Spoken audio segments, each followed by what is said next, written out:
તો ગાંધીનગરમાં ઢોર પકડવા ગયેલી પાર્ટી પર હુમલો કરવામાં આવ્યો છે।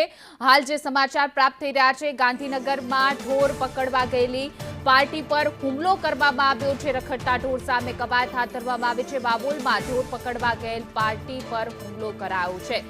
આ સમગ્ર ઘટના 8 જેટલા લોકોએ ઢોર પકડ ટીમ પર હુમલો કર્યો છે। જે રીતે રખડતા ઢોર અડિંકો જમાવીને બેઠા હોય છે, જ્યારે તંત્ર કામગીરી કરી રહી છે, પણ તેના પર હવે કાર્યવાહી કરવામાં આવી છે। વધુ વિગતો સાથે અમારા સંવાદદાતા હિરેન રાવલ જોડાઈ ગયા છે। હિરેન, સમગ્ર ઘટના શું હતી? ગઈકાલે મોડી સાંજે ગાંધીનગર કોર્પોરેશનની ટીમ વાવોલ વિસ્તારની અંદર ઢોર પકડવા ગઈ હતી અને ત્યાં કેટલાક માલધારી સમાજના લોકો, લગભગ 7 થી 8 લોકો હતા કે જેમણે આ ઢોર પકડવા ગયેલા પાર્ટી પર હુમલો કર્યો હતો।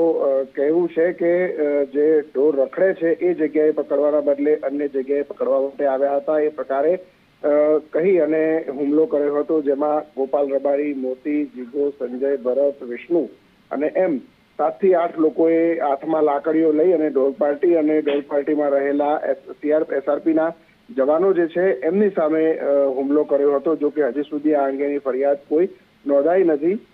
સોશિયલ મીડિયામાં આ વિડીયો સામે આવ્યો છે। જી હિરેન, સમગ્ર માહિતી બદલ આપનો આભાર।